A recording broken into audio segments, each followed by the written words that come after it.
अस्सलाम वालेकुम नाजरीन live phone in programme doctor online मज तुहद वह पुरखलूस तो पुरजोश इस्तकबाल तो आज रोज बह तह तुहज मेज़बान लुबना महराज। नाजरीन उम्मीद यह तुम सारी ईसू बखैर आफियत तो दुआ करान अल्लाह ताला थविन सादी हमेश बसेहत सलामत आमीन या रब्बल आलमीन। नाजरीन चूंकि सेहत की सेहत प्रोग्रामस मज हर वी सेहत रंग मुख्तलिफ मौजूआतन पे कत करान तो पन्निस खास मेहमान सज राय जानान। अजकि सेहत प्रोग्रामस मज करो अकिस हसास मौजूस पे कत सन कत रोज आज पन्निस मेहमानस निश ये ज इनफर्टिलिटी क्या गई। चूंकि अक्सर वनकस वचान सानि सोसाइटी मज यिथ जोर यमन जन प्रॉब्लम बच्चे हेनस मज बच्चे बनस मज प्रॉब्लम अजकिस मेहमानस निश करो ये जानच कोशिश ज कित कन समझो ज इनफर्टिलिटी क्या गो क्या अमिक वजूहत रोजान तो क्या इलाज मोलजात नश दस्तियाब। नाज़रीन चूंकि यह लाइव फोन इन प्रोग्रामस दौरान लगातार तुहदन फोन कॉलन हुंद इंतजार रोजान। वह गई तो यह गुजारिश ज तुम प्रोग्रामस मज शिरकत करो प्रोग्रामस मज कॉल करो पन्ने टीवी सेटुक वॉल्यूम थो कम सवाल पृछो मुख्तसर अल्फाजन मज तो अजकिसी मौजूस पे जन इनफर्टिलिटी अत मौजूस पे करो आज कत बात पन्निस खास मेहमानस सत गेस्ट एक्सपर्ट मोहतरमा डॉक्टर सना अशफाक नकाश साहिबा यम जन consultant gynaecologist valley fertility centre Naugam Srinagar मज। नाजरीन तह वनो येतन ज डॉक्टर साहिबा J&K फर्स्ट फीमेल डॉक्टर यमो जन महारत हासिल कर्मज रिप्रोडक्टिव मेडिसिन एंड सर्जरी मज। वली नाजरीन इस्तकबाल करो मोहतरमा डॉक्टर सना अशफाक नकाश साहिबा। अस्सलाम वालेकुम डॉक्टर साहिबा। वालेकुम सलाम। सठा इस्तकबाल तुहद प्रोग्रामस मज। डॉक्टर साहिबा आगाज से मज करो तह निश ये जानच कोशिश ज इनफर्टिलिटी युस जन ये वर्ड दो हर कह सोसाइटी यथ फैमिली मज जन ये इशू रोजान हर कह डिस्टर्बड आसान सह जोर डिस्टर्बड आसान अख स्ट्रेस आसान पनुन इमोशनल स्ट्रेस आसान फैमिली हुंद स्ट्रेस सोसाइटी हुंद स्ट्रेस अगर नहीं कंसे जोरस बच्चे यवान हेन कहें ये इनफर्टिलिटी कित कन समझो तो कत जोरस वनो यमन फर्टिलिटी प्रॉब्लम। इनफर्टिलिटी की अगर हम बात करें, देखिए आपने एक बहुत अच्छी बात बोली कि इसकी अवेयरनेस पब्लिक में आना बहुत ज़रूरी है। एग्जैक्टली जब पब्लिक को पता होगी कि इनफर्टिलिटी क्या होती है तभी वो सही टाइम पे सही वक्त पे इलाज के लिए एक स्पेशलिस्ट के पास पहुंच सकते हैं। बिल्कुल। तो अगर हम साइंटिफिक टर्म्स में बोले इनफर्टिलिटी की डेफिनेशन क्या है या इनफर्टिलिटी का हम डायग्नोसिस कब बनाते हैं, जब एक कपल की शादी होती है और वो बच्चे के लिए ट्राई करते हैं, एक्टिवली ट्राई करते हैं, अनप्रोटेक्टेड इंटरकोर्स करते हैं फॉर 1 ईयर और 1 साल के बाद भी अगर प्रेगनेंसी नहीं आ रही है, वो कंसीव नहीं कर पा रहे हैं, तो हम इसको इनफर्टिलिटी लेबल करते हैं और ऐसे कपल को हम सलाह देते हैं कि वो डॉक्टर के पास जाएं, एक स्पेशलिस्ट के पास जाएं और इवैल्यूएट करें। लेकिन ये जो हमारा टाइम पीरियड है जो मैंने बताया कि 1 साल एक्टिवली ट्राई करने के बाद वो डॉक्टर के पास आ रहे हैं, ये तब एप्लीकेबल है, ये तब लागू है जब फीमेल पार्टनर की एज यानी कि जो बीवी है, जो वाइफ है, उनकी एज जो है, उम्र जो है वो 35 साल से कम है। अगर यही एज जो बीवी की उम्र है वो 35 साल से ज़्यादा है, मतलब वाइफ की उम्र 35 इयर्स से ज़्यादा है, तो ये जो हमारा इवैल्यूएशन का टाइम है, मतलब कब हमें इंटरवेंशन की ज़रूरत है, कब हमें डॉक्टर के पास जाने की ज़रूरत है, ये कम हो जाता है। ये 1 साल से 6 मंथ्स हो जाता है। यानी 6 महीने ट्राई करने के बाद, एक्टिवली ट्राई करने के बाद अगर एक कपल जहाँ पे बीवी की उम्र 35 इयर्स से ज़्यादा है और वो प्रेगनेंसी नहीं अचीव कर पा रहे, तो ये एक इंडिकेशन है कि इनको स्पेशलिस्ट के पास जाना चाहिए, इनफर्टिलिटी स्पेशलिस्ट के पास आना चाहिए और इवैल्यूएट करवाना चाहिए खुद को। बिल्कुल। डॉक्टर साहिबा, you being the first female gynaecologist having the experience in reproductive medicine and surgery, तो हनिश करो ये जानच कोशिश अमिच अगर ये इंसिडेंस तो प्रिवलेंस वनो वनकस क्या वर्ल्ड वाइड और खासकर अगर हम बात करें J&K की, तो कितना ज़्यादा प्रिवलेंट है अभी ये इनफर्टिलिटी का इशू? देखिए, अब हम जब प्रिवलेंस की बात करें तो हमें डेटा कोट करना पड़ता है, तभी वो हमारे नंबर्स ऑथेंटिक रहेंगे। तो अगर हम वर्ल्ड वाइड प्रिवलेंस बात करें, इनफर्टिलिटी की वर्ल्ड वाइड कितनी प्रिवलेंस है, तो हमें WHO का डेटा कोट करना है, जो वर्ल्ड हेल्थ ऑर्गेनाइजेशन है। उनका जो करंट डेटा है, जो लेटेस्ट डेटा है, अकॉर्डिंग टू दैट 10 से 15% है करंट प्रेवलेंस इनफर्टिलिटी की, और ये एक्चुअली राइज ही हो रही है फ्रॉम द लास्ट डेटा। और अगर हम खासकर इंडिया की बात करें, इंडिया में हमारे अपने नेशनल सर्वेज होते हैं, NFHS का डेटा है, national family and health survey होते हैं, और जो करंट सर्वे हुआ था वो NFHS 5 था, और उन्होंने भी यही बताया कि नेशनल प्रेवलेंस जो है इनफर्टिलिटी की, दैट इज़ ऑल्सो अराउंड 10 से 15%, 10 to 15%। अब हम इसको फर्दर नैरो डाउन करेंगे, हमारे सिनेरियो में J&K की बात करें, कश्मीर वैली की बात करें, तो NFHS 5 डेटा ने जब state wise data break down करके बताया है, तो यहाँ का भी हमारा जो प्रिवलेंस है, it is in reflection with the national level. लगभग 10 से 15% ही हमारी भी ओवरऑल प्रिवलेंस है इनफर्टिलिटी की। लेकिन अलार्मिंगली इस डेटा में जो हमने देखा है वो ये है कि जो एज ऑफ मैरिज है, जो फीमेल्स की उम्र है शादी करने की, वो काफ़ी बढ़ गई है कश्मीर रीजन में एज़ कम्पेयर टू NFHS 4 का डेटा अगर हम कंपेयर करें। तो एक तो लेट मैरिजेस हो रही हैं, और फिर डिलेड चाइल्ड बेयरिंग भी हो रही है, शादी भी लेट हो रही है, और फिर बच्चा भी प्लान कपल्स लेट कर रहे हैं। तो इस वजह से हमें बहुत ज़्यादा इनफर्टिलिटी के केसेस आ रहे हैं और देखने को मिल रहे हैं। जी, प्रोग्राम में हमारे साथ फर्स्ट कॉलर जुड़ चुके हैं, ये कामरान साहब हैं, चाडोरा से कॉल कर रहे हैं, इनका सवाल लेते हैं। हेलो, अस्सलाम वालेकुम। वालेकुम सलाम। कामरान साहब सठा इस्तकबाल छ तुहंद सवाल फरमाई पन। मैडम मे सवाल 3 चीजन पे वन तो मे इसकी चीज one admitted fact infertility reproductive disorders on rise in Kashmir. जी वन तो मे तुम एज फैक्टर तो डाइटुक तो भी स्टैंडर्ड लाइफ स्टाइल 3 चीजन पे डॉक्टर साहब कत एज फैक्टर डाइट तो standard life style in responsible for infertility and reproductive disorders. जी बिल्कुल डॉक्टर साहब, एज लाइफस्टाइल ते भी सेडेंटरी लाइफस्टाइल। जी जी जी, बहुत बहुत अच्छा सवाल इन्होंने पूछा है, और इस पे हम जितनी बात करें कम है। जैसे मैंने अभी डेटा कोट किया, हमारा जो NFHS 5 डेटा है, जो नेशनल सर्वे का डेटा है, वो यही बता रहा है कि हमारी एज ऑफ मैरिज बढ़ रही है। अब इसका क्या इफेक्ट है फर्टिलिटी पे, जो हमारे कॉलर का सवाल था। देखिए, एज बहुत ही इम्पॉर्टेंट प्रिडिक्टर है सक्सेस का इन रिप्रोडक्शन। मतलब हमारी जो भी ट्रीटमेंट मोडालिटीज़ हम आगे बात करेंगे, उनका सक्सेस प्रिडिक्टर, मतलब हमारा सक्सेस रिवॉल्व करता है अराउंड फीमेल की एज। और क्यों? देखिए, एज के साथ क्या होता है, जो हमारी फीमेल में जो रिप्रोडक्टिव ऑर्गन्स है, उसमें सबसे इम्पॉर्टेंट रिप्रोडक्टिव ऑर्गन ओवरीज हैं। ओवरीज में एग्स होते हैं, और एग नंबर अल्लाह ताला की तरफ से हर फीमेल में एग नंबर फिक्स्ड होता है। देखें, at the time of birth ही जब एक लड़की, जब एक बच्ची पैदा होती है, जो उसकी ओवरीज में एग नंबर है वो फिक्स्ड होता है। और यही आहिस्ता आहिस्ता जैसे जब प्यूबर्टी आती है, ये एक्टिवेट हो जाता है हमारा जो ओवेरियन एक्सिस है, और इन्हीं एग नंबर से फिर आप माने एक एक एग आगे जाके ओवुलेट करना शुरू हो जाता है। बट ये जो ओवेरियन रिजर्व जिसको हम बोलते हैं, एग पूल बोलते हैं, ये फिक्स्ड है। अब आप देखिए एज कितनी इंपॉर्टेंट हो गई यहाँ पे। एज जैसे जैसे एक फीमेल की बढ़ती है, और हमारे रिप्रोडक्टिव मेडिसिन में, हमारी इनफर्टिलिटी की दुनिया में 35 एक बहुत ही अहम नंबर है। जब हम 35 देखते हैं कि एज 35 से ज़्यादा है, हम अलार्म हो जाते हैं, क्योंकि इतनी सारी स्टडीज़ हुई है, रिसर्च पब्लिकेशंस है, जिसमें उन्होंने देखा है कि रियली 35 इयर्स के बाद एक फ़ीमेल का जो एग रिज़र्व है, एग पूल है, वो काफ़ी घटता है, और ना ही एग नंबर, एग क्वालिटी भी उसके साथ साथ कम हो जाती है। तो जब ऐसे में आप प्रेगनेंसी के लिए ट्राई करते हैं एक लो एग नंबर के साथ, एक पोर क्वालिटी रिजर्व के साथ, तो प्रेगनेंसी आने में भी डिफ़िकल्टी होती है, और अगर प्रेगनेंसी आती है तो अबॉर्शंस बहुत कॉमनली देखने को मिलते हैं। तो एज एक बहुत ही इम्पॉर्टेंट डिटर्मिनेंट है फर्टिलिटी का। सेकेंडली हमारे कॉलर ने डाइट का पूछा। देखिए, डाइट आजकल जो हमारी लाइफस्टाइल डिजीजेज हैं, उनका अब हमने नाम ही रख दिया है लाइफस्टाइल डिजीजेज, क्योंकि वो हमारे डाइट और जैसे इनका सेकेंड सेडेंटरी लाइफस्टाइल था। हमारी अनहेल्दी चॉइसेस है, हम बहुत कार्बोहाइड्रेट्स और फैट्स का कंजप्शन हमारा बहुत हाई है, प्रोटीन्स हमारे ना के बराबर है डाइट में।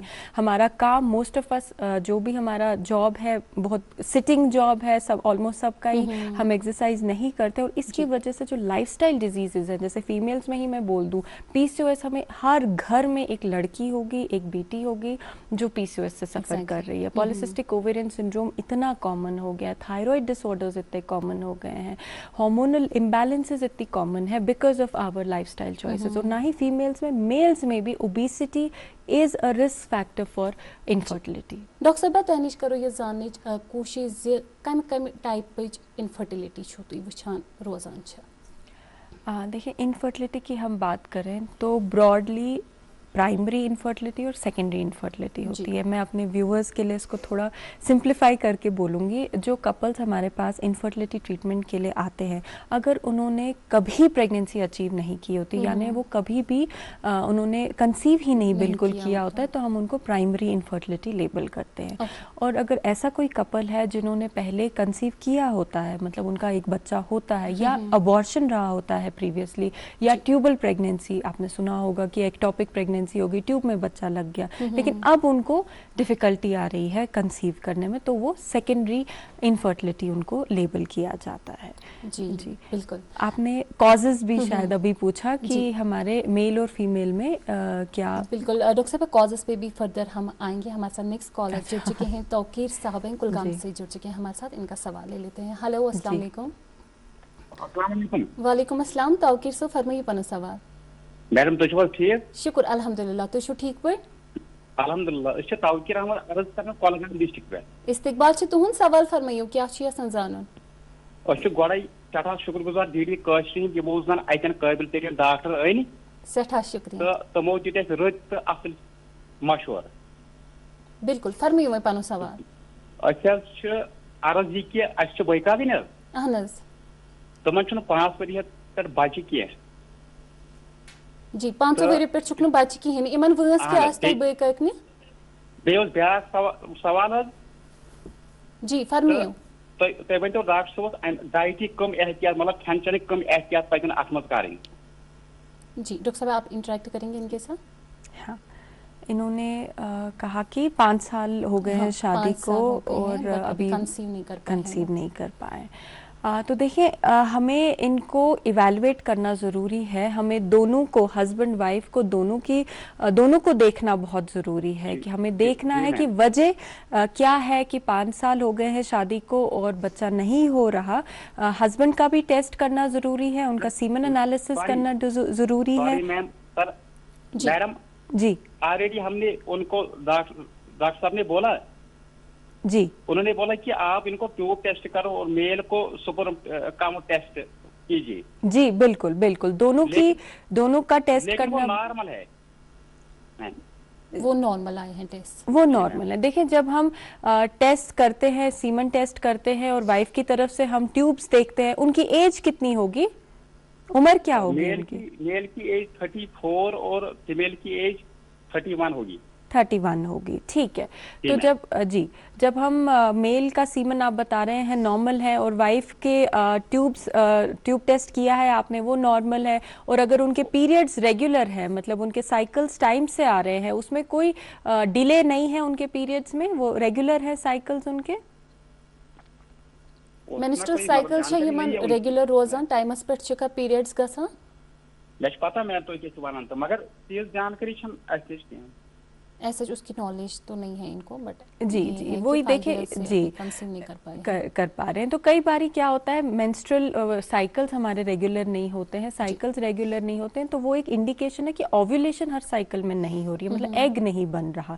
तो ऐसे में हम इनको एग बनाने की मेडिसिन दे सकते हैं, क्योंकि ट्यूब्स इनके खुले हैं, सीमन इनका हस्बैंड का नॉर्मल है, तो हो सकता है वहाँ पे प्रॉब्लम आ रही हो कि एग बन नहीं रहा हो, ओव्यूलेशन नहीं हो रही हो, तो उस लेवल पे हम इनको ट्रीटमेंट दे सकते हैं। और अगर इनके साइकिल्स भी रेगुलर है तो फिर ये हमारे अनएक्सप्लेन्ड कैटेगरी में आ जाते हैं, यानी कि सब देखते हुए सब नॉर्मल है, फिर भी रीजन अननोन है, बट फिर भी दवाई से हमारी जो ओव्यूलेशन इंडक्शन मेडिसिन रहती है, एग बनाने की दवाई जो रहती है, उससे कंसीव हो जाता है ऐसे पेशेंट्स में भी। डॉक्टर साहब क्या कॉजेस रहते हैं जब हम इनफर्टिलिटी की बात करते हैं, चाहे हम फीमेल्स की बात करें या मेल्स की बात करें, तो क्या वजूहत रहते हैं कि फर्टिलिटी इशू आ जाते हैं? जी देखिए, मैं ये बहुत क्लियरली पुट आउट करना चाहती हूँ कि जो इनफर्टिलिटी है वो सिर्फ एक फीमेल की प्रॉब्लम नहीं है।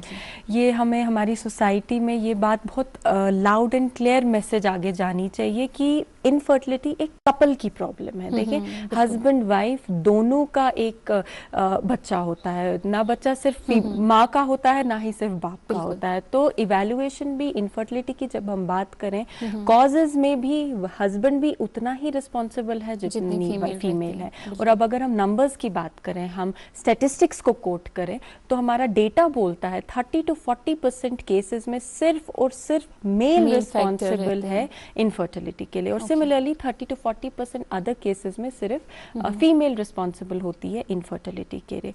20% केसेस में कंबाइंड फैक्टर होता है, यानी कि मेल और फीमेल दोनों का ही कंट्रीब्यूशन रहता है इनफर्टिलिटी के लिए। और 10% जैसे हमने अभी हमारे कॉलर साहब ने बोला, 10% ऐसे केसेस होते हैं जिनको हम अनएक्सप्लेन्ड इनफर्टिलिटी लेबल करते हैं, जहाँ पे हमें कोई एपरेंट मेल या फीमेल कॉज नहीं नजर आता। बट 30 to 40% केसेस में male is solely and wholly responsible for infertility. तो ये मैसेज अक्रॉस जानी चाहिए कि कपल को दोनों को आना चाहिए ट्रीटमेंट के लिए। ऐसा नहीं कि सिर्फ फीमेल आ रही है, फीमेल आ रही है और हम फीमेल के टेस्ट कराए जा रहे हैं, उसको ट्रीटमेंट दिए जा रहे हैं और एक सिंपल सीमन एनालिसिस हमने हस्बैंड का नहीं किया होता है। बिल्कुल। मुंतहा साहिबा हमारे साथ फोन लाइन पे जुड़ चुके हैं, ये पामपोर से कॉल कर रहे हैं। हेलो, अस्सलाम वालेकुम। वालेकुम अस्सलाम। फरमाइए, क्या चीज़ जानो डॉक्टर साहिबा निश? जी, मेरा सवाल डॉक्टर साहब से ये रहेगा कि यूजुअली बोला जाता है कि औरतों की फीमेल्स में बिफोर मैरिज भी पता चल सकता है ना कि सिम्टम्स इनफर्टाइल होने के, लाइक आयरन डेफिशिएंसी हो या सीवियर पीसीओएस हो या सिस्ट वगैरह का ज्यादा मसला हो, कुछ उससे पता चलता है। मगर मेल्स में कुछ ऐसी इंडिकेशंस है जिससे पता चल सकता है, या कुछ क्राइटेरिया हो सकता है जिससे पहले बिना बिफोर शादी पता चले? जी डॉक्टर साहब। जी, देखिए, बहुत इंटरेस्टिंग सवाल बोला इन्होंने। फीमेल्स में तो काफ़ी ऐसे चीज़ें हैं, जैसे मेंस्ट्रुअल इरेगुलरिटी हो गई, साइकिल ही आपका रेगुलर नहीं है, स्किप हो रहा है, डिले हो रहा है या बहुत पेनफुल साइकिल है, तो ये कुछ इंडिकेशन हो सकती है कि शायद आगे जाके इस लड़की में इनफर्टिलिटी फेस कर सकती है। बट मेल्स में क्या साइंस होते हैं? देखिए, मेल्स में हम जैसे जब हमारा एक लड़का घर में पैदा होता है, हमने बहुत, इनफैक्ट अभी भी मैं ओपीडी में ऐसे केसेस देखती हूँ कि अनडिसेंटेड टेस्टिस बचपन में रहा होता है, यानी कि एट बर्थ जो हमारा जो स्क्रॉटम होता है, स्क्रॉटम में टेस्टिस होते हैं।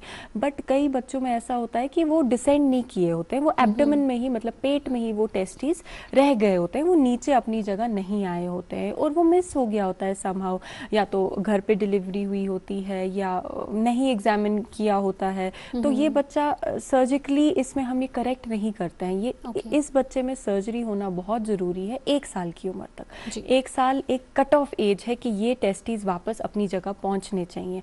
अगर 1 साल से ज़्यादा क्रॉस हो जाता है तो ये जो इनका फंक्शन है, स्पर्म बनाने का फंक्शन है, वो लॉस हो जाता है। तो हमारे पास ऐसे अडल्ट आते हैं, ऐसे मेल्स आते हैं ओपीडी में जिनके बचपन में ये चीज़ रही होती है बट वो अननोटिस चली गई होती है, उन्होंने बहुत देर के बाद सर्जरी कराई होती है, लेकिन अनफॉर्चुनेटली अब वो फिर इनफर्टिलिटी उनको फेस करनी पड़ रही होती है। नंबर 1। नंबर 2, मेल्स में जो बहुत ज़्यादा स्मोकिंग करते हैं वो एक बहुत ही बड़ा फैक्टर बन जाता है एबनॉर्मल सीमन पैरामीटर्स के लिए। उनके सिडेंट्री लाइफस्टाइल या बहुत ओबेसिटी अगर बहुत हो मेल में, स्मोकिंग कर रहा हो मेल, और उनकी ऑक्यूपेशन ऐसी हो, जैसे हमारे बहुत भाई फार्मिंग करते हैं, एग्रीकल्चर में हैं, तो पेस्टिसाइड्स, ऑर्गेनोफॉस्फाइड कंपाउंड्स जो होते हैं, इंसेक्टिसाइड्स का कंटिन्यूस एक्सपोजर होना, उससे भी सीमन पैरामीटर्स पे इफेक्ट पड़ता है। या कंटिन्यूस हीट एक्सपोजर, जैसे हमारे जो बेकर्स हैं, जो हमारे तंदूर के साथ जो जिनका कंटिन्यूस हीट एक्सपोजर है, या फॉर दैट मैटर जो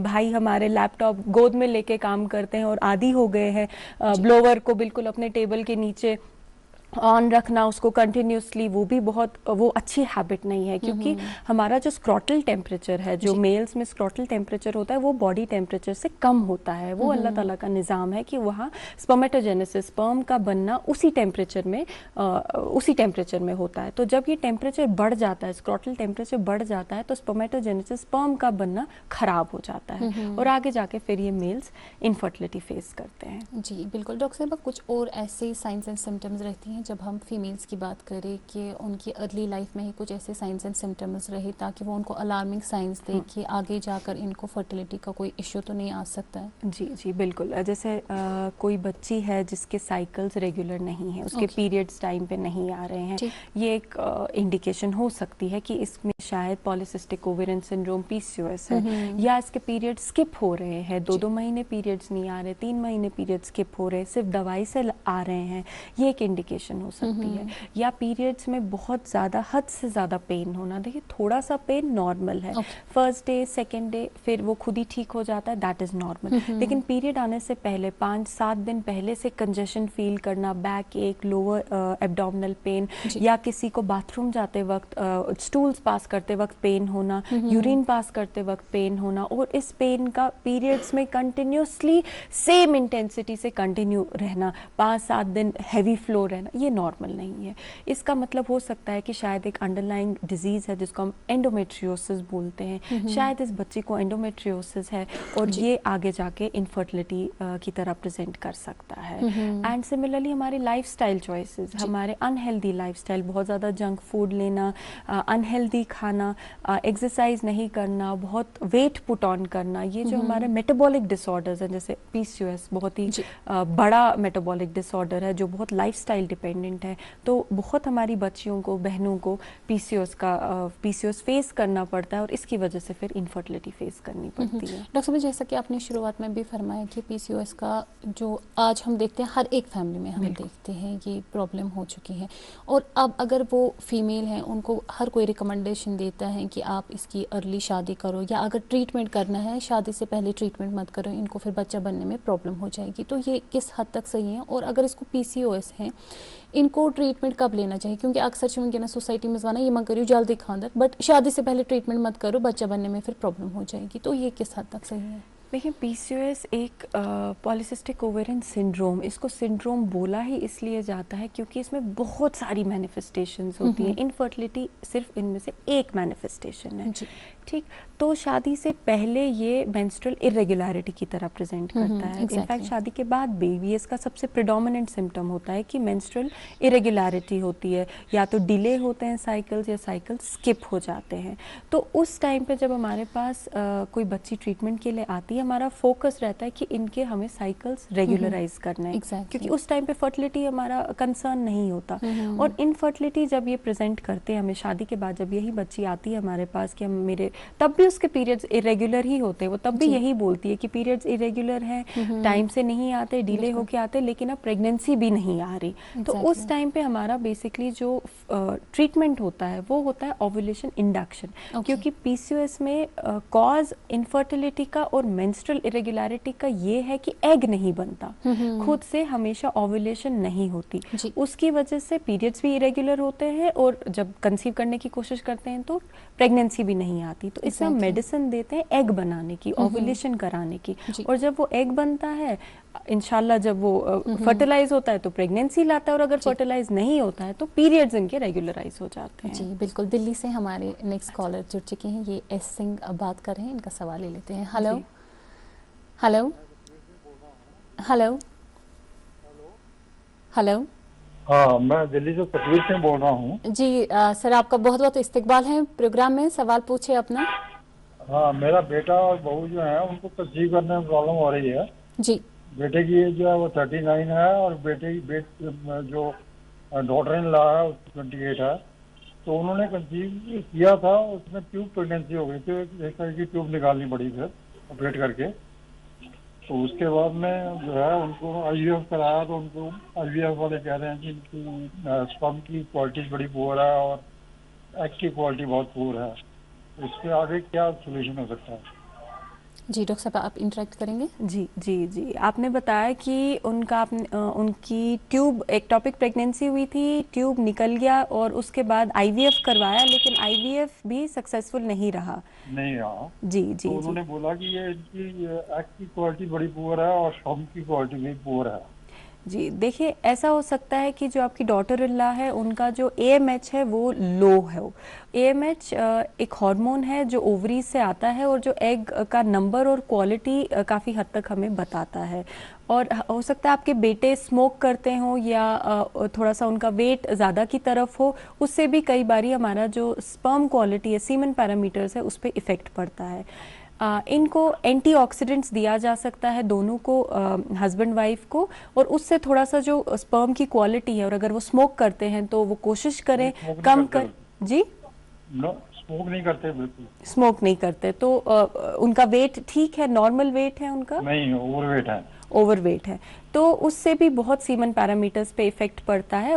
आप उनको सलाह दीजिए कि वो थोड़ा अपना लाइफस्टाइल मॉडिफाई करें, थोड़ा एक्सरसाइज करें, हाई प्रोटीन डाइट लें, और उससे जो सीमन क्वालिटी है, स्पर्म क्वालिटी है, उस पर इम्प्रूवमेंट आएगी। और साइड बाय साइड एंटीऑक्सीडेंट्स भी ले। एंटीऑक्सीडेंट्स हमारे खाने में भी होते हैं, बट हम एक्सटर्नली भी इनको ले सकते हैं और उससे स्पर्म क्वालिटी इम्प्रूव होती है।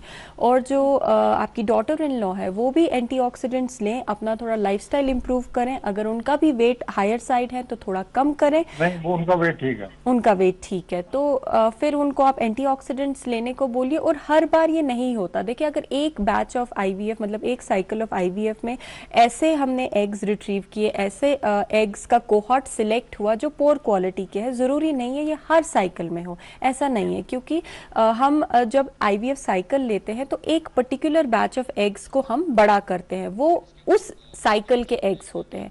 इनका ज़रूरी नहीं है हमेशा हर साइकिल में हर बैच ऑफ एग्स की क्वालिटी पोर हो। ये इस साइकिल तक ही लिमिटेड है। एंड होपफुली अगर ये सेकेंड साइकिल के लिए जाएंगे, होपफुली उसमें इनको ये डिफ़िकल्टी फेस नहीं करनी पड़ेंगी। बट फिर भी ये एंटीऑक्सीडेंट्स लें, अपना लाइफस्टाइल थोड़ा सा मॉडिफाई करें, एंड होपफुली सक्सेसफुल रहेगा अगला साइकिल। जी बिल्कुल, डायग्नोसिस पे हम फर्दर बात करेंगे, बट बिफोर हम उस पर बात करें यहाँ पे एक वक्फे के लिए रुकते हैं। नाज़रीन, प्रोग्रामुक सिलसिल रोजारी ये रुको अके वक्फ खतर तुह गो। सेब की कम पैदावार, जनाब फिक्र की नहीं बात, क्योंकि आ गया है क्री कैलमैक्स। 9 जरूरी माइक्रो न्यूट्रिएंट्स से भरपूर दे मुकम्मल ग़िज़ा। अब सेब होंगे मजबूत, रसीले, एकसार और पाए 18 से 20% ज्यादा पैदावार। क्री कैलमैक्स, ए ग्रेट क्वालिटी, बेहतर शेल्फ लाइफ और यकीनी मुनाफा।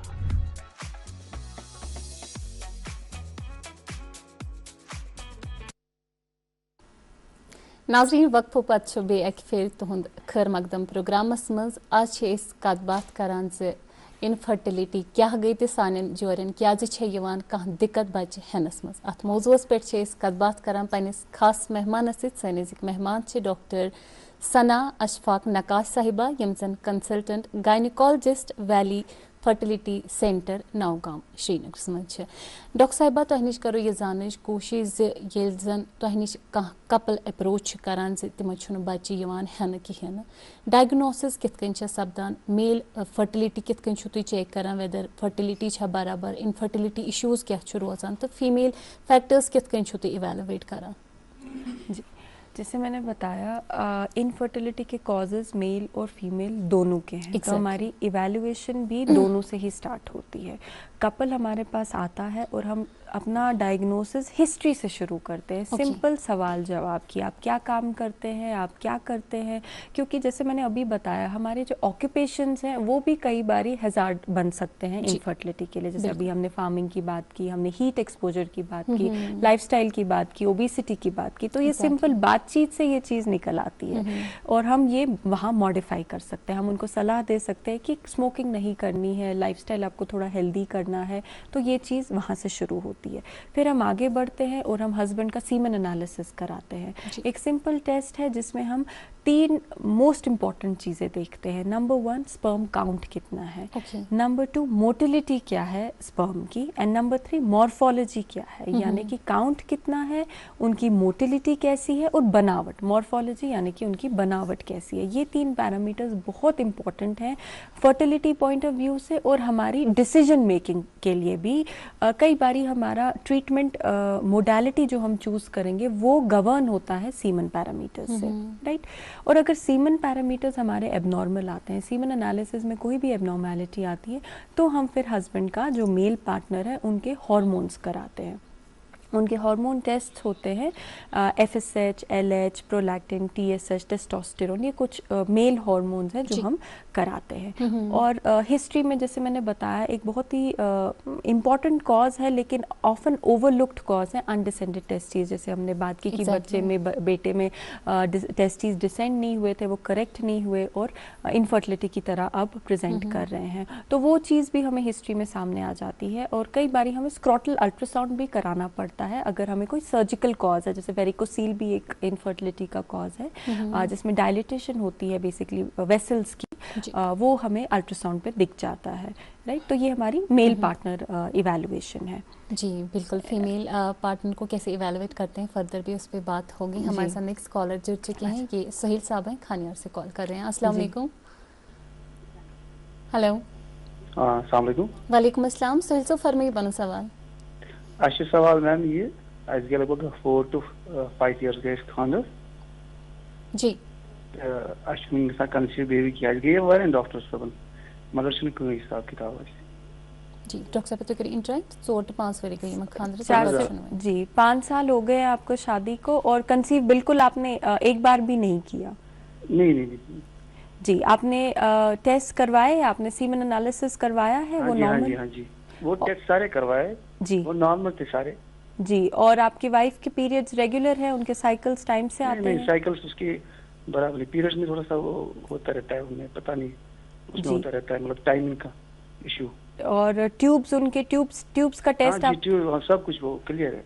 वो भी क्लियर है। यूट्रस ठीक है उनका, उसमें कोई फाइब्रॉइड कोई ओवरवेट है? ओवरवेट है बस। जी जी तो ये अनएक्सप्लेन इनफर्टिलिटी जैसे मैंने बोला, क्योंकि इनके सीमन पैरामीटर्स नॉर्मल हैं, पीरियड्स रेगुलर है, ट्यूब्स भी खुले हैं लेकिन फिर भी प्रेगनेंसी नहीं आ रही है, तो ये हमारा एक अनएक्सप्लेन इनफर्टिलिटी कैटेगरी में आता है। और अनएक्सप्लेन इनफर्टिलिटी में एक्चुअली हमारा एक ट्रीटमेंट है IUI, हम उसको बोलते हैं, इंट्रा यूट्राइन इंसेमिनेशन। वो बहुत हेल्प करता है इंट्रा यूट्राइन इंसेमिनेशन, क्योंकि वो ऐसे फैक्टर्स को ओवरकम करता है जिनकी हम बेसिकली टेस्टिंग नहीं करते। ये तो मोटे टेस्ट हैं, बड़े टेस्ट हैं जो हम करते हैं। अब हम मॉलिक्यूलर लेवल पे टेस्टिंग स्टार्ट करें तो फिर हम कहीं नहीं पहुंचेंगे, फिर हम ट्रीटमेंट तक पहुंचेंगे ही नहीं। तो इंट्रा यूट्राइन इंसेमिनेशन एक ऐसी ट्रीटमेंट है जो डेफिनेटली अनएक्सप्लेन इनफर्टिलिटी में काफ़ी हेल्प करता है और बहुत सिंपल सा प्रोसीजर है।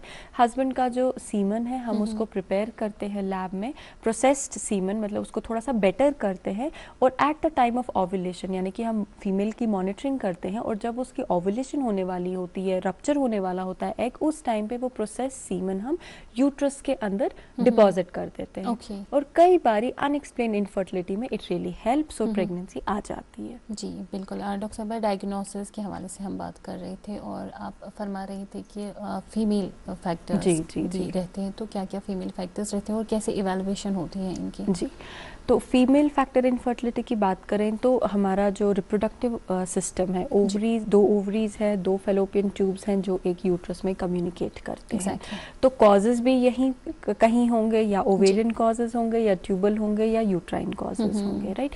सबसे कॉमन इनफर्टिलिटी का कॉज ओवेरियन होता है, और ओवेरियन में भी 80% जो ओव्यूलेटरी डिसफंक्शन है यानी कि ओव्यूलेशन का ना होना PCOS की वजह से है। तो 80% पेशेंट्स जो ओव्यूलेटरी डिसफंक्शन लेके हमारे पास आते हैं, यानी कि उनके पीरियड्स इरेगुलर होते हैं, उनकी ओव्यूलेशन नहीं होती है, that is because of PCOS। और PCOS में जब हम मैनेजमेंट की बात करें, ट्रीटमेंट की बात करें, तो फर्स्ट एंड फॉरमोस्ट हमारा लाइफस्टाइल मॉडिफिकेशन हमारा सबसे पहला सलाह रहती है कि आप अपनी सीडेंटरी लाइफस्टाइल ख़त्म करें, आप एक्सरसाइज करें, आप अच्छा डाइट लें, क्योंकि 5 to 10% भी अगर उनका वेट लॉस होगा, जस्ट 5 to 10%, वो कुछ भी नहीं है, इनफैक्ट उनकी ओव्यूलेशन स्पॉन्टेनियस स्टार्ट हो जाएगी। तो ये बहुत ही इम्पॉर्टेंट ट्रीटमेंट मोडालिटी है, जस्ट लाइफस्टाइल मॉडिफिकेशन। उसके बाद फिर हम उनको ओव्यूलेशन इंडक्शन मेडिसिन देते हैं, एग बनाने की मेडिसिन देते हैं, जिससे एग बनता है, और eight the time of ovulation फिर हम उनको टाइम्ड इंटरकोर्स की सलाह देते हैं, राइट। तो ये ओवेरियन कॉजेज हो गए। Okay. हमारे कश्मीर वैली में एक्चुअली बिकॉज मैंने पहले बोला था कि हमारे यहाँ पे डिलेज मैरिजेस का बहुत प्रिविलेंस बढ़ गया है कि बिल्कुल। हमारी शादी बहनों की बहुत लेट Late हो रही age पे है। हो तो रही है। उसकी वजह से हमें क्या देखने को मिल रहा है, लो ओवेरियन रिजर्व, यानी Okay. कि जब वो इसकी कंसीव करने की कोशिश कर रही हैं हमारी बहनें, उनको डिफ़िकल्टी इसलिए फेस करने को मिल रहा है क्योंकि एग रिजर्व जो एग नंबर है वही लो हो चुका है।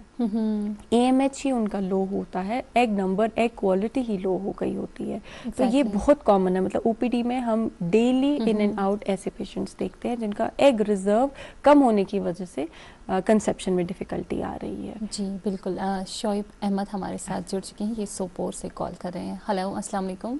अस्सलाम वालेकुम। वालेकुम अस्सलाम। पनु सवाल फरमाइए। मैम पहले तो थैंक्स कि हमने आपका लास्ट पॉडकास्ट भी देखा था जो आपने चलाया था, and that was very good. Thank you so and much. The fertility centre बहुत इंफॉर्मेटिव वीडियोस हमें देते हैं, तो वो सब हम देख रहे हैं। And last Definitely. टाइम मुनफ्फा मैम भी आई थी। And my question is ma'am कि जो स्मोकिंग है वो इनफर्टिलिटी पे किस हद तक इफेक्ट करती है? जी, स्मोकिंग के हवाले से ये जानना चाह रहे हैं। जी मैम। स्मोकिंग देखें, स्मोकिंग एक ऐसी चीज़ है जो हमारी बॉडी में बहुत उसका वेरीड इफ़ेक्ट है। पहले तो हमें पता ही है कि हम उसको इनहेल लंग्स में कर रहे हैं, तो उसका इफ़ेक्ट लंग्स में क्या है वो सबको पता है। Everyone अब तो knows. सिगरेट पैकेट्स पे भी लिख के होता है कि smoking injurious causes for cancer and it is injurious to health. But अगर हम पर्टिकुलरली हमारी फर्टिलिटी हेल्थ, हमारे रिप्रोडक्टिव ऑर्गन्स की बात करें, तो मेल्स में स्मोकिंग की वजह से ऑक्सीडेटिव स्ट्रेस होता है, यानी कि आप माने एक तरह से इन्फ्लेमेशन बॉडी में शुरू हो जाती है, Okay. इन्फ्लेमेटरी मार्कर्स बढ़ जाते हैं और उसकी वजह से जो सीमन पैरामीटर्स हैं उस पे इफेक्ट आता है। इनफैक्ट एक टेस्ट है DFI, DNA फ्रेगमेंटेशन इंडेक्स, और ये एक तरह से हमें जेनेटिक लेवल पे बताता है जो DNA है, जो हमारे स्पर्म के अंदर न्यूक्लियस होता है और न्यूक्लियस के अंदर जेनेटिक मटीरियल होता है, उस पे भी स्मोकिंग का इफेक्ट आता है, क्योंकि स्मोकर्स में जो DFI है, DNA फ्रेगमेंटेशन इंडेक्स, वो हायर आता है as compared to non smokers. तो आप देखिए इसका इफेक्ट किस लेवल तक है। सिर्फ एक एनवायरनमेंट ये खराब नहीं करता, सिर्फ ऑक्सीडेटिव स्ट्रेस नहीं करता, इन्फ्लेमेटरी मीडिएटर्स को ही सिर्फ ये इंक्रीज नहीं करता, ये DNA को जाके भी खराब करता है। तो स्मोकिंग डेफिनेटली सीमन पैरामीटर्स पे नेगेटिव इफेक्ट लाता है। जी एग्जैक्टली। डॉक्टर साहब आपसे ये जानने की कोशिश करेंगे, क्योंकि अक्सर हम अभी अपनी सोसाइटी में देखते हैं कि फैमिली प्रेशर रहता है बच्चे को लेकर, सोसाइटी का, पीर्स का। तो अभी कुछ ही मंथ्स हुए होते हैं शादी को, and every couple is asked कि कंसीव किया है कि नहीं। तो एक कपल को कब अप्रोच करना चाहिए एक डॉक्टर को अगर उनको बच्चा बनने में कोई दिक्कत आ रही है, और कितने टाइम पीरियड तक उनको वेट करना चाहिए कि उनको नेचुरली प्रेगनेंसी जो है वो कंफर्म हो जाए? जी देखिए, ये एक बहुत ही ओवरलुक्ड एस्पेक्ट है इनफर्टिलिटी का। हमारे जो कपल्स हैं वो ऑनेस्टली उनको कोई सपोर्ट नहीं होता। फैमिली की तरफ से भी प्रेशर होता है, सोसाइटी की तरफ से भी प्रेशर होता है। एक क्लॉक चल रही होती है सबके माइंड में, इतने महीने हो गए शादी को, अभी भी हमने नहीं सुना कि इन्होंने कंसीव किया। बट देखिए, प्रेशर में आके वैसे भी कोई काम नहीं होता, तो रिप्रोडक्शन भी स्ट्रेस के अंडर हैम्पर हो जाता है। और एक कपल को, जैसे मैंने स्टार्टिंग में बात की, अगर फीमेल की एज 35 से कम है तो वो 1 साल तक आराम से स्ट्रेस फ्री होके ट्राई कर सकते हैं without needing any medical help. लेकिन अगर फीमेल पार्टनर की एज 35 से ज़्यादा है, या अगर हमें पता है कि उसे PCOS है, हमें पता है कि उसको एंडोमेट्रियोसिस है, या हमें पता है कि जैसे मेल पार्टनर बहुत स्मोकिंग करते हैं, या उनमें कोई सर्जरी हुई है, फॉर एग्जांपल हर्निया रिपेयर हुआ है, इंग्वाइनल हर्निया सर्जरी हुई है, तो वो एक मतलब एक इंडिकेशन बन जाती है कि शायद इनको एक बारी तो इवैल्यूएट करना चाहिए कि शायद कोई और प्रॉब्लम तो नहीं है जिसमें फर्टिलिटी हैम्पर हो रही है। या फीमेल की कोई सर्जरी हुई हो, फॉर एग्जांपल वो अनमैरिड थी और उनकी कोई ओवेरियन सिस्ट की सर्जरी हुई, सिस्ट रिमूव की गई, या ट्यूबल सर्जरी थी कोई, तो वो भी एक इंडिकेशन बन जाती है कि शायद इनको बहुत ज़्यादा नहीं ट्राई करना चाहिए, एक बारी मेडिकल हेल्प ले लेनी चाहिए। कुछ नहीं तो टेस्ट ही करा लें, और अगर सब ठीक है, डॉक्टर खुद बोलेगा नहीं आप अभी आराम से ट्राई कीजिए, अभी आपको मेडिकल इंटरवेंशन या दवाइयों की ज़रूरत नहीं है। बिल्कुल। तो 1 साल तक मिनिमम उनको रुकना चाहिए नेचुरल प्रेगनेंसी के लिए। डॉक्टर साहब हमारे साथ नेक्स्ट कॉलर जुड़ चुके हैं, ये अब्दुल रशीद साहब हैं, शोपियान से कॉल कर रहे हैं। अस्सलाम वालेकुम। अस्सलाम वालेकुम। वालेकुम अस्सलाम। सवाल फरमाइए अब्दुल रशीद साहब। अस्से में तो मेरी फ्रेंड आखज अहनस आवाज यह वापस जी तुम थो पे टीवी सेट वॉल्यूम कम तो सवाल द्रास नबर टीवी बंद फरमाइयो पन सवाल में मे फ्रेंड अमिस एजोस्पर्म हावन नील जी अमिस टेस्ट वेस्ट कर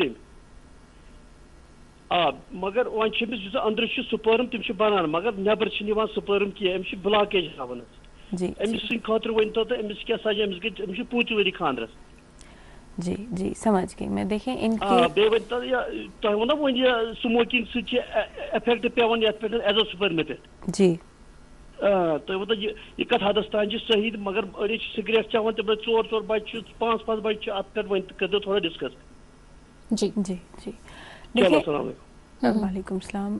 देखें कॉलर ने हमें बताया कि इनके सीमेन टेस्ट में जो है एजोस्पर्मिया है। एजोस्पर्मिया यानी कि स्पर्म का ना होना सीमन में, इजैकुलेट में स्पर्म का ना होना, उसको हम एजोस्पर्मिया बोलते हैं। और एजोस्पर्मिया में ये देखना बहुत ज़रूरी है कि ऊपर टेस्टीज में स्पर्म बन रहे हैं कि नहीं बन रहे हैं, क्योंकि इजैकुलेट में तो नहीं है, तो या तो रास्ते में रुकावट है और वो इजैकुलेट में नहीं आ पा रहे हैं, या तो वो ऊपर ही नहीं बन रहे हैं। तो कुछ हार्मोन टेस्ट होते हैं जो देखे जाते हैं देखने के लिए कि अगर हार्मोन्स नॉर्मल हैं और सीमन में नहीं है स्पर्म, तो शायद टेस्टीज बना रहे हैं।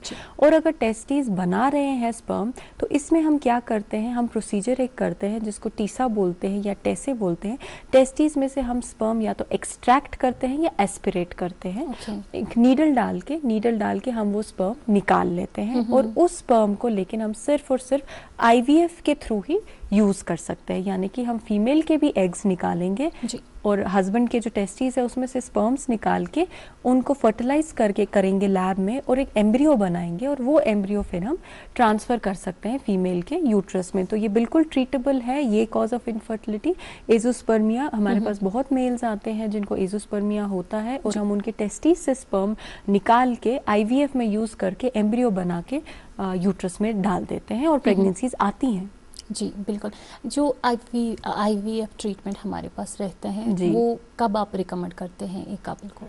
देखिए आईवीएफ यानी कि इन विट्रो फर्टिलाइजेशन एक बहुत ही खूबसूरत एडवांसमेंट है इनफर्टिलिटी की ट्रीटमेंट में, और हमें उसको वैसे ही देखना चाहिए। आईवीएफ के अराउंड अभी बहुत ज़्यादा इन्फॉर्मेशन नहीं है, और बहुत डर है लोगों के मन में इस चीज़ को लेके, और वो आईवीएफ को हमेशा एक last treatment option, last resort को लेके चलते हैं कि नहीं पहले तो हम सब करेंगे, हम दवाइयाँ ले लेंगे, हम जो डॉक्टर हमें बोलेगा हम करेंगे, नहीं लेकिन आईवीएफ नहीं करवाएंगे। ये चीज़ हमें थोड़ा सा चेंज करना है। आईवीएफ लास्ट ट्रीटमेंट ऑप्शन नहीं है। बहुत सारे कपल्स में IVF is our first option. जैसे कि अभी हमारे कॉलर ने बताया कि एजोस्पर्मिया में नेचुरल कंसेप्शन पॉसिबल नहीं है, क्योंकि इजैकुलेट में सीमन में स्पर्म ही नहीं है, तो वो नेचुरली नहीं आएगी प्रेगनेंसी। और जब हम टेस्टी से वो स्पर्म निकालेंगे, हम वो सिर्फ और सिर्फ आईवीएफ में ही यूज कर सकते हैं, हम उसको और किसी मोडालिटी से यूज नहीं कर सकते। तो नंबर 1। नंबर 2, अगर किसी फीमेल के ट्यूब्स ब्लॉक्ड है, दोनों फेलोपियन ट्यूब्स अगर किसी के ब्लॉक्ड है, तो ऐसे में भी आईवीएफ हमारा फर्स्ट ट्रीटमेंट ऑप्शन बन जाता है, क्योंकि वही एक साइंस है जो ट्यूब्स को सरपास करके प्रेगनेंसी ला सकता है। या जैसे हमने बात की, हमारे यहाँ कश्मीरी बहनों में एएमएच एग रिजर्व बहुत ही लो है, उनमें भी हम कोई भी और ट्रीटमेंट ऑप्शन दें, उससे हमारा जो सक्सेस प्रिडिक्शन है वो कम है। मतलब कंपेयर टू आईवीएफ उनकी बाकी ट्रीटमेंट मोडालिटीज से प्रेगनेंसी अचीव करना लो प्रोबेबिलिटी है। तो उनके लिए भी कई बारी हम आईवीएफ ही उनको फर्स्ट ऑप्शन बोलते हैं, seeing their complete scenario clinical profile. जी बिल्कुल। डॉक्टर साहब, ये जो प्रोसेस है आईवीएफ का ट्रीटमेंट जो है, ये कितना टाइम लेते हैं और कितने टाइम के बाद कंफर्म होती है कि प्रेगनेंसी जो है वो पॉजिटिव है? जी देखिए, आईवीएफ में हार्मोन इंजेक्शन स्टार्ट होते हैं। ये जो इंजेक्शंस हैं ये एग बनाने के इंजेक्शंस हैं। तो जैसे मैंने बात की एग रिजर्व की, वो हम चेंज नहीं कर सकते, वो हर एक फीमेल का फिक्स्ड है कि उसकी ओवरीज में एग नंबर कितना है। लेकिन उन सारे एग्स को हम इंजेक्शंस के थ्रू, हार्मोन इंजेक्शंस के थ्रू बड़ा करते हैं। बहुत लोगों के मन में डर होता है कि अब इंजेक्शंस लगने हैं, ये बहुत पेनफुल प्रोसीजर रहेगा, बट ये इंजेक्शंस जो हैं बिल्कुल वही प्रेपरेशन है जो आपने देखा होगा हर घर में कोई शुगर पेशेंट तो होता ही है, और वो इंसुलिन का यूज़ करते हैं, जो इंसुलिन सिरिंज है वो खुद इनफैक्ट अपना इंजेक्शन खुद करते हैं। तो ये जो इंजेक्शंस हमारे हार्मोन इंजेक्शंस है, ये उसी प्रेपरेशन के होते हैं। हैं, यानी कि एडमिनिस्ट्रेशन इसकी सबक्यूटेनियस ही होती है, उसी तरीके से जैसे एक इंसुलिन इंजेक्शन की होती है जो शुगर मरीज करते हैं। तो ये इंजेक्शंस लगभग 10 दिन लगते हैं, डेली लगते हैं, और ये एग्स बढ़ाने के इंजेक्शंस होते हैं। उसके बाद जो वंस एग्स आर रेडी, जो एग्स मैच्योर हो जाते हैं, हम इनको अंडर एनेस्थीसिया मरीज को बेहोश करके वो हम निकाल देते हैं वो सारे एग्स। तो वो वाला प्रोसीजर तो बिल्कुल पेनलेस है, पेशेंट को समझ नहीं आता, हम सारे एग्स अल्ट्रासाउंड गाइडेंस के अंडर रिट्रीव करते हैं। सेम डे जो हस्बैंड है या तो वो सैंपल अपना सीमन सैंपल देते हैं, और अगर एजोस्पर्मिया है हस्बैंड को तो हम वो टेस्टिस से सैंपल ले लेते हैं स्पर्म का, और लैब में जो हमारे पास एग्स और स्पर्म हैं उनको हम मिला के फर्टिलाइज करके लैब में ही एम्ब्रियो बनाते हैं। इस एम्ब्रियो को कल्चर किया जाता है, यानी कि लैब में ग्रो किया जाता है। एटलीस्ट 5 डेज हम इसको कल्चर करते हैं, ब्लास्टोसिस्ट स्टेज तक लेके जाते हैं, और फिर वो ब्लास्टोसिस्ट है जो हम इम्प्लांट करते हैं, यानी कि यूट्रस में ट्रांसफ़र करते हैं। और वंस हम एम्ब्रियो ट्रांसफ़र कर देते हैं यूट्रस में, 2 हफ्ते का उसके बाद एक टाइम पीरियड होता है, जिसके बाद हमें ये पता चलता है कि जो हमने ब्लास्टोसिस्ट ट्रांसफ़र किया, यानी कि जो हमने एम्ब्रियो ट्रांसफ़र किया, वो इम्प्लांट हुआ या नहीं हुआ। 2 हफ्ते के बाद फिर हमारा रिजल्ट सामने आता है कि प्रेगनेंसी आई या नहीं आई। जी बिल्कुल। अब जब माशाल्लाह प्रेगनेंसी कंफर्म होती हैं ऐसे सिनेरियो में, तो उस दौरान उनको कुछ प्रिकॉशनरी मेजर्स लेने पड़ते हैं कि नहीं? हाँ, देखिए ये बहुत अच्छा सवाल है, क्योंकि सबको लगता है कि हम आईवीएफ प्रेगनेंसी में, आईवीएफ में इन्होंने एम्ब्रियो बाहर से अंदर डाला है, तो अगर हम अब उठेंगे तो शायद ये एम्ब्रियो निकल जाएगा। ऐसा नहीं है। देखिए एम्ब्रियो और यूट्रस की जो इंटरेक्शन है वो अल्लाह ताला ने ऐसी रखी है कि उसको कोई ताकत रोक नहीं सकती, और अगर वो नहीं होनी उसको कोई ताकत करा भी नहीं सकती। बेड रेस्ट हम नहीं बोलते हैं अपने पेशेंट्स को कि हमने अब एम्ब्रियो डाला है तो अब आप बिल्कुल ही बेड पे लेटे रहे तभी जाके ये इम्प्लांट होगा, ऐसा नहीं है। इनफैक्ट स्टडीज हमें नेगेटिव कोरिलेशन बोलती हैं कि प्रेगनेंसी रेट्स घटती हैं अगर मरीज बिल्कुल ही 14 दिन बेड पे लेट जाता है। तो ऐसा कोई काम नहीं करना है जैसे पेट पे जोर या दबाव आए, भारी वजन नहीं उठाना है, कोई स्ट्रेनियस एक्सरसाइज या एक्टिविटी नहीं करनी है जैसे आपके पेट पे जोर आ रहा हो, बट आप हल्का फुल्का घर का काम तो आराम से कर सकते हैं। बिल्कुल आपको बेड पे ही नहीं लेटना है। हाँ, इस टाइम पे आपको हेल्दी डाइट खाना है, आपको अच्छा प्रोटीन खाना है, अच्छे आपको विटामिन मिनरल्स, अच्छे आपका डाइट अच्छा होना चाहिए। सिमिलरली आपको स्ट्रेस फ्री रहने की कोशिश करनी है। इम्प्लांटेशन सबसे ज़्यादा अच्छी होती है जब आप बिल्कुल एक स्ट्रेस फ्री हैप्पी एनवायरनमेंट में आईवीएफ कराएं। एंड देन हमारी जो दवाइयाँ रहती हैं ऑफ कोर्स वो आपको टाइम से लेनी है। हमारी मेडिसिन बहुत इंपॉर्टेंट है फॉर दैट टाइम, वो 2 हफ्ते। बट एक बार ये प्रेगनेंसी आ जाए, एक आईवीएफ प्रेगनेंसी और एक नेचुरल प्रेगनेंसी में कोई फ़र्क नहीं है। देखिए ये हमें मन से डर निकालना है कि अब ये आईवीएफ प्रेगनेंसी है तो इसमें तो कॉम्प्लिकेशंस होंगी ही होंगी, ऐसा नहीं है। आईवीएफ प्रेगनेंसी बिल्कुल नेचुरल प्रेगनेंसी जैसी होती है, ना उसमें कोई रिस्क ज़्यादा होता है अबॉर्शंस का, ना उसमें कोई प्रीटर्म लेबर का ज़्यादा रिस्क होता है, ऐसा नहीं है। हाँ, अगर उस प्रेगनेंसी में पेशेंट को ब्लड प्रेशर या डायबिटीज़ हो जाता है, वो उस पेशेंट को वैसे भी होता अगर वो नेचुरली कंसीव करता। तो पर से क्योंकि उस पेशेंट ने आईवीएफ से कंसीव किया अब उसको ये कॉम्प्लिकेशंस होगी, वैसा नहीं है।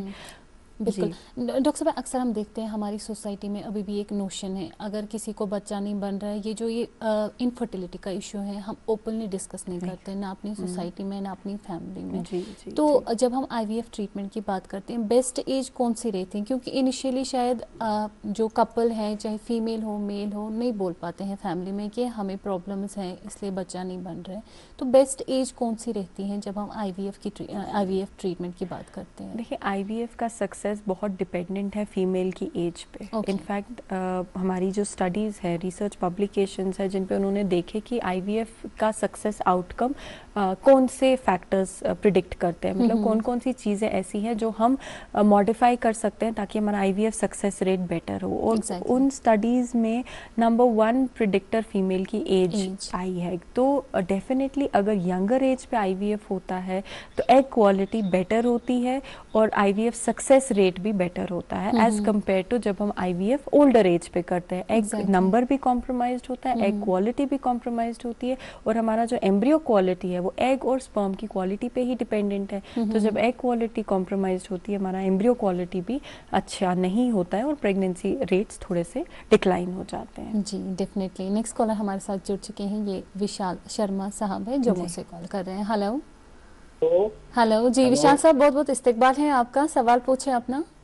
जी डॉक्टर साहब से बात ऐसे है, 15 ईयर्स हो गए मेरी मैरिज को, तो प्रेगनेंसी वगैरह सीमन वगैरह काफी अर्से से हमने चेक करवाए, सब कुछ किया, तो बीच में 1-2 बार प्रेगनेंसी हुई मगर फिर फेल, और उसके बाद काफी मेडिसिन वगैरह भी चली, टेस्ट वगैरह ओके थे, तो काफी अर्से से प्रेगनेंसी 1-2 बार हुई मगर फेल हो गई।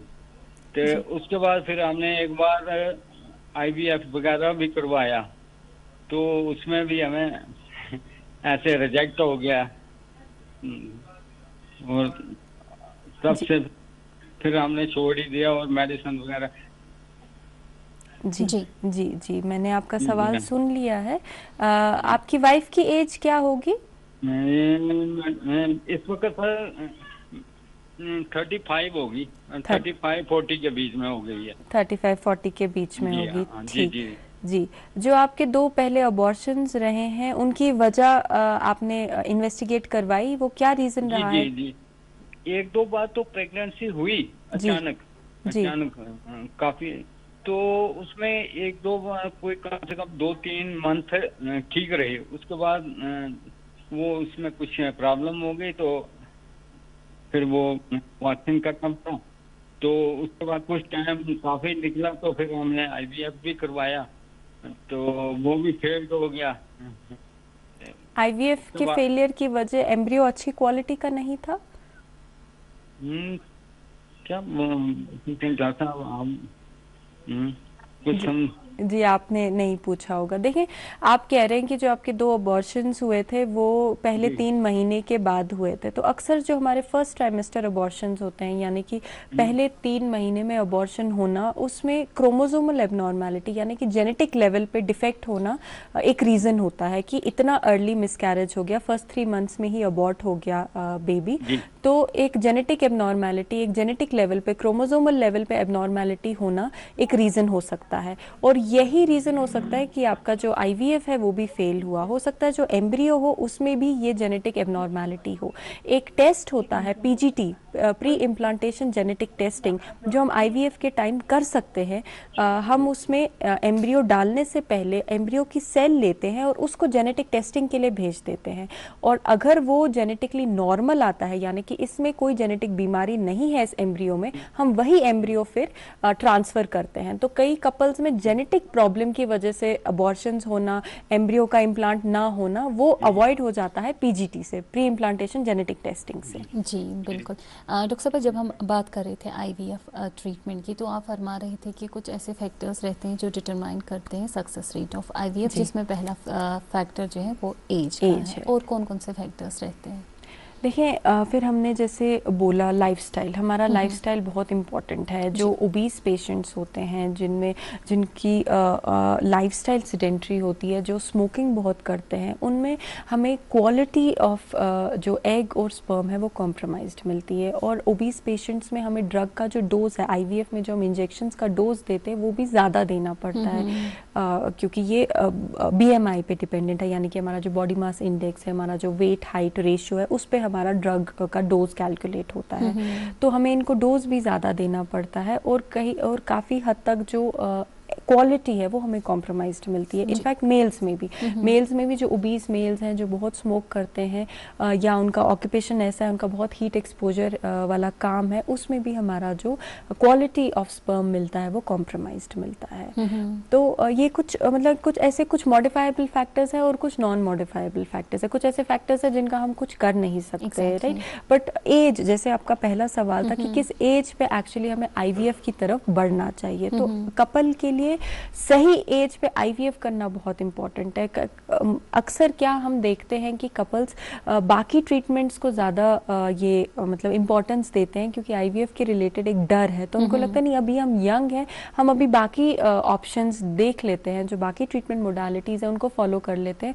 IVF तो हम कभी भी करा सकते हैं, बट वो कॉन्सेप्ट नहीं है। IVF कभी कराने से क्या हो जाता है, हमारा सक्सेस ड्रॉप हो जाता है, हमारी प्रेगनेंसी आने में डिले हो जाता है। जी बिल्कुल। डॉक्टर साहिबा, ऐसा कोई कपल जिनकी फर्स्ट प्रेगनेंसी जो है वो IVF ट्रीटमेंट से हुआ हो, और क्या अब हर एक का ये सवाल रहता है एमिस यूजन गॉर्निक बाइजज़ा इमोकोर IVF ट्रीटमेंट, अब क्या इसकी सेकेंड डिलीवरी जो है, अगर ये सेकेंड बेबी प्लान कर रहे हैं, इसको नॉर्मली ये कंसीव होगा कि नहीं, कि इसको उस टाइम भी IVF ट्रीटमेंट की ज़रूरत पड़ेगी?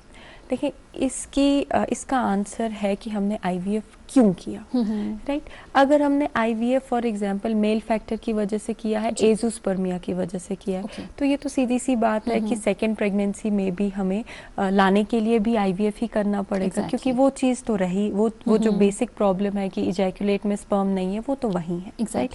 तो ऐसे पेशेंट में तो हमें सेकेंड टाइम भी IVF करना पड़ेगा।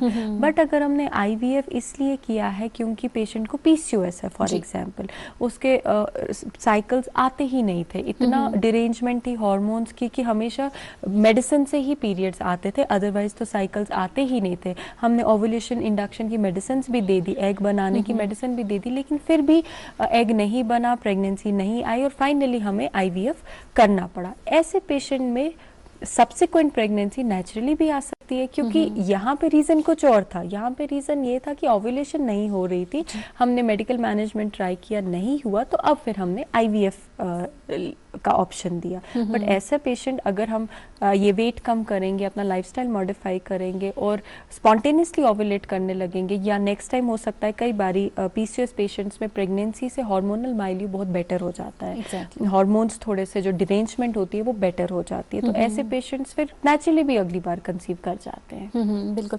डॉक्टर साहबा, इस दौरान कितना स्ट्रेस रहता है एक फीमेल को, एवरीवन नोज, हर एक का। अब जिस लेडी ने अब कंसीव किया होगा IVF ट्रीटमेंट से, तो इस टाइम पीरियड में उनको ये भी दिमाग में रहता है कि आप बाई एनी चांस, खुदा ना खास्ता मुझे इतना मैं स्पेसिफिक रहूँगी कि खुदा ना खास्ता मुझे मिसकैरेज ना हो, इतनी मैं प्रिकॉशनरी मेजर्स लूँगी, तो वो एक स्ट्रेस होता है, फैमिली का स्ट्रेस होता है, सोसाइटी का स्ट्रेस होते हैं। तो ये सारा स्ट्रेस एक फीमेल कैसे मैनेज करी, और सोसाइटी का, फैमिली का कितना अहम रोल रहता है जब एक लेडी प्रेग्नेंट होती है? जी, ये एक बहुत ही निगलेक्टेड एस्पेक्ट है इनफर्टिलिटी का, जिस पे हम कभी ध्यान भी नहीं देते कि उस कपल को कितनी मतलब कितना फेस करना पड़ता है। उनको फैमिली का सपोर्ट नहीं होता है, सोसाइटी का भी प्रेशर होता है, और कई बारी आपस में भी एक ब्लेम गेम चल रही होती है, हस्बैंड वाइफ को ब्लेम करता है, वाइफ हस्बैंड को ब्लेम करती है। तो ये चीज़ हमें थोड़ा सा अवेयरनेस लानी है और चेंज करना है कि इस कपल को बहुत सपोर्ट की ज़रूरत है, फैमिली सपोर्ट की ज़रूरत है, और हमारी तरफ से भी as clinicians, as infertility specialist, हम भी उनके एक काउंसलर की तरह होते हैं, हम भी उनको इमोशनल सपोर्ट देने की पूरी कोशिश करते हैं, ट्रीटमेंट के दौरान भी और उससे पहले भी जब वो हमारे पास आते हैं। बट हमसे ज़्यादा डेफिनेटली उनको फैमिली सपोर्ट की ज़रूरत है। और एक कपल से भी मेरी गुजारिश है कि वो रियलिस्टिक एक्सपेक्टेशंस रखें। देखिए, हर ट्रीटमेंट के सक्सेस रेट्स भी होते हैं और फेलियर रेट्स भी होते हैं, तो हमें रियलिस्टिक एक्सपेक्टेशंस रखना बहुत इंपॉर्टेंट है। कई बारी हमें लगता है कि नहीं, अब हमने IVF कराया तो प्रेगनेंसी तो 100% आएगी ही आएगी। जैसे अभी हमारे 2 कॉलर्स थे जिनके IVF प्रोज एंड कॉन्स रहते हैं हर एक ट्रीटमेंट की। बहरहाल डॉक्टर साहिबा, तुहद सठा शुक्रिया सन दावत आज कबूल करने बापत, योर तशरीफ आने बापत, तो ये तरह जानकारी अस तबी सान नाज़रीन तक वातनामो बापत तुहद सठा शुक्रिया। नाजरीन, तुहद ते सठा शुक्रिया वुनिक ताम सोन प्रोग्राम वुचने बापत, तो ये प्रोग्रामस मज शिरकत करने बापत। इंशाल्लाह इन सपदो तह सत बे मुलाकात अकिस नईस मौजूस, नईस मेहमानस सत। तोतन ताम थयु पन्ने सेहतुक ख्याल, तुह ते इस खुदायस हवाले।